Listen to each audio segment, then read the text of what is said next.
जुमे वाले दिन अगर ईद का दिन आ जाता है, यानी ईद उल फितर जुमे वाले दिन आ जाती है, तो जुमे की फर्जियत ख़त्म हो जाती है।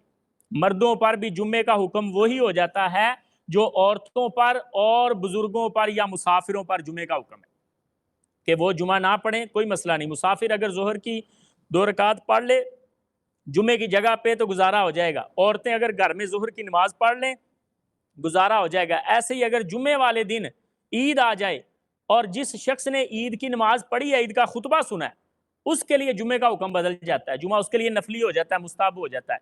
चाहे तो पढ़ ले, चाहे उसकी जगह पे जोहर की नमाज पढ़ ले। अब्दुल्ला इब्ने जुबैर जब गवर्नर थे मदीना के, तब उनके दौर में जुमे वाले दिन ईद आ गई थी और उन्होंने जुमा नहीं पढ़ाया था।